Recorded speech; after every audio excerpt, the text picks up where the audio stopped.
Magandang gabi mga kabulgar, simulan natin ang balitaan ngayong Huwebes. Sara Diskaya pinayagang makapagpiyansa ng Lapu-Lapu City Regional Trial Court. Pinayagan ng Lapu-Lapu City Regional Trial Court na makapagpiyansa ng 1 million ng kontraktor na si Sara Diskaya kaugnay sa umanong 96.5 million Ghost Flood Control Project sa Kulaman River, Davao Occidental. Ayon sa presiding judge na si Nelson Leico, wala pa umanong nilalabas na matibay na ebidensya ang prosekusyon sa pagkakasangkot ni Diskaya sa Ghost Flood Control sa Davao Occidental. Nananatili pa rin naman sa detention si Sara dahil nahaharap pa rin ito sa isa pang non-bailable case kaugnay sa maanumalyang project sa Bulacan kasama ng kanyang asawa na si Curly Diskaya. Lalaki sinira ang kanyang motor matapos mahuli sa checkpoint. Para sa Boses ng Katotohanan, narito si Brian Kitson. Pinaghahampas ng isang lalaki ang kanyang motorsiklo matapos itong mahuli sa isinagawang checkpoint ng LTO Region 12 sa Barangay San Vicente, South Cotabato nitong Miyerkules. Makikita sa video ang pagbaklas ng lalaki sa iba't ibang parte ng kanyang motorsiklo hanggang sa pumulot pa ito ng bato at pinaghahampas ng ilang beses ang makina. Agad din naman itong pinigilan ng mga pulis. Nangyari ang insidente nang magalit ang rider matapos itong pigilan ng mga otoridad at hingan ng mga dokumento. Wala pang inilalabas ang pahayag ng LTO Region 12 sa pangyayari. Nagbubulgar, Brian Kitson. Flight instructor patay matapos tumalon sa eroplano. Para sa Boses ng Katotohanan, narito si Jenny Albason. Isang flight school instructor ang nasawi matapos nitong tumalon palabas habang nasa ere ang sinasakyang eroplano at naiwan ang kanyang estudyante on board. Ligtas naman ang student pilot matapos nitong mag-take over at nailapag ang eroplano ng mag-isa. Natagpuan din sa huli ang wala ng buhay na katawan ng flight instructor. Nangyari ang insidente sa Toledo, Argentina habang patuloy naman ang mga prosecutor sa investigasyon. Nagbubulgar, Jenny Albason. Bulkang Canlaon nagkaroon ng moderately explosive eruption. Ilang bahagi ng Canlaon City na pinsala. Para sa Boses ng Katotohanan, narito si Miguel Banaan.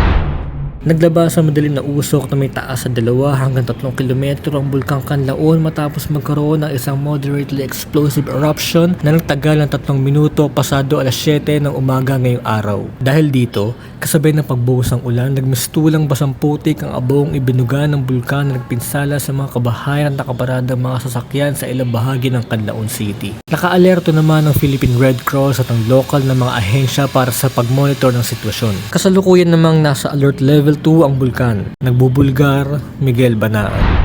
At ngayon naman, pakinggan natin ang Boses ng Bayan. Sa gitna ng mga isyong kinakaharap ng bansa, mahalagang marinig ang boses ng bayan. Samahan niyo akong alamin ang pananaw ng masang Pilipino patungkol sa pagpayag na makapagpiyansa si Sara Diskaya. Hindi naman lahat taga-pabor eh. Sa akin lang, hindi. Makakalusot, pero hindi sabing madali ang kaso eh. Maraming proseso, step by step yan eh. The evidence is overwhelming doon sa kanya. Ang katunayan, di ba yung asawa niya, si Curly, nakakulong na ata eh. Di ba? So, ano chances na makaano kung si Curly nakulong?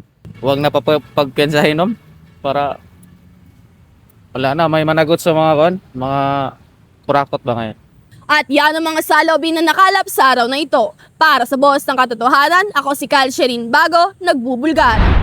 Dali de Leon, tuloy-tuloy ang international project. Sunod-sunod ang magandang balita para kay Dali de Leon matapos makumpirma ang ilan pa niyang international projects. Kabilang dito ang kanyang paglabas sa Netflix Avatar, The Last Airbender, Apple TV's Maximum Pleasure Guaranteed at sa animated film ng DreamWorks na Forgotten Island. Hindi lang doon nagtatapos ang good news dahil inihayag din ng aktres sa kanyang press conference na may 3 pa siyang international films na paparating. Isa rito ang The Chaperons, isang crime comedy drama ng A24 na target ipalabas sa susunod na taon. Nadine Lustre, naging bukas tungkol sa pagpapalit ng love team.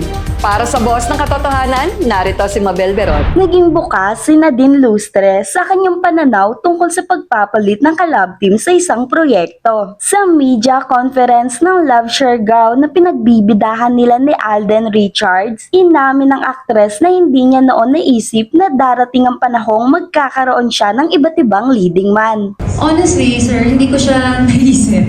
Kasi parang during that time, love teams were such a big deal. Ayon kay Nadine, noon ay mahirap isipin na magpapalit-palit ng ka-love team dahil malaking bagay umano ang love team sa industriya. Pero ngayon, iba na ang pananaw ng aktres pagdating sa pagkakaroon ng iba't ibang kapartner sa mga proyekto. Hindi ko din naman ma-imagine, celebrities or actors being stuck with the same working with the same person. Parang yun nga, like what I said earlier, parang walang bagong flavor yung projects if it's the same people over and over again. Sa paglipas ng panahon, aminado si Nadine na nagbago rin ang pananaw niya pagdating sa love teams at mas bukas na siya ngayon sa iba't ibang tambalan. Nagbubulgar, Mabel Vieron. Gilas Pilipinas, pasok sa Group E ng FIBA World 2027 Qualifiers. Para sa boss ng katotohanan, narito si Janelle Belmonte. Kumpleto na ang Group E para sa second round ng FIBA World 2027 Qualifiers kung saan makakasama ng Gilas Pilipinas ang powerhouse squads na Australia at New Zealand kasama ang Iran, Jordan at Syria. Inaasahang gaganapin ang Window 4 sa SM Mall of Asia Arena sa darating na August 27 at 31. Target naman ng Gilas na makabawi matapos ang kanilang 92-49 ng pagkatalo sa Australia kung saan hindi nakalaro si Justin Brownlee dahil sa mga tinamong injury. Nagbubulgar, Janelle Belmonte. Tingin mo ba tama na pinayagang maapagpiyansa si Sara Diskaya? Although, hindi pa rin siya pwedeng maalabas kasi patong-patong yung mga kaso niya eh. Kumbaga parang isa lang sa mga kaso niya, yung pinayagan siyang mag-bail. Okay. Pero tingin mo ba, paano pag dumating yung araw na baka lahat ng kaso niya pinayagan siya mag-bail? O parang sa akin hindi maganda, 'di ba, na sample 'yun. Kasi sigurado niya may mga kasunod diyan. O hindi lang sa kanya matatapos yung mga bail na 'yan. Dagdag sa kaban ng bayan yung mga bail, 'di ba? Pero parang hindi ako okay. Ang kinakatakot ko, baka pag naapag-bail, masama siya dun sa mga listahan ng mga taong missing in action. Oo nga. Marami tayo niyan ngayon eh. Diba? Oo. Andyan si Senator Bato, si Zaldico. Yes. Sunod na kaya si Sara Diskaya? Ay. Pati pala si Atong Ang. Ang dami pinaghahanap eh. Correct. Ang daming nawawala ngayon. Pinaghahanap. Ayun na nga. And siguro hindi nga timing. Hindi magandang yun. Napaghawak mo na yun, napapakawalan mo pa ba? Yes, oo. So baka mamaya bigla na lang, wala na. Hindi na natin silang may kukulong or hindi na nila magagawa yung sentence para sa Pero siya lang ang pinayagang mag-bail. Yung asawa niya, si Curly, nakakulong pa. Ikaw ba pagka ba, iiwanan mo ba ang partner mo? Siyempre, kanya-kanya tayong buhay. Kanya-kanya. Pero tingin ko lang hindi siya, hindi niya pababayaan yun. Pwedeng hindi naman sila magkasama sa Zelda eh. Correct. Diba? So parang might as well. Oo. At least siya, nakalabas siya. Pwede niyang balikan yung pamilya nila or gano'n. Pero sa akin nga, ayoko nga na merong makakalabas. Paghawak nyo na, wag na nating pakawalan. Correct, diba? Baka mamaya niyan. Sunod-sunod na sila makapag-bail, wala na tayong mahuhuli. Dahil wala na. Nakatakas na rin. Totoo. Yun, diba? Okay. Sa susunod, mag-aabang pa rin ba tayo ng magbe-bail? Tingnan natin kung sino susunod na magpapiyansa. Okay. At yan ang mga boses na nangibabaw sa araw na ito. Ako si Feli Nang.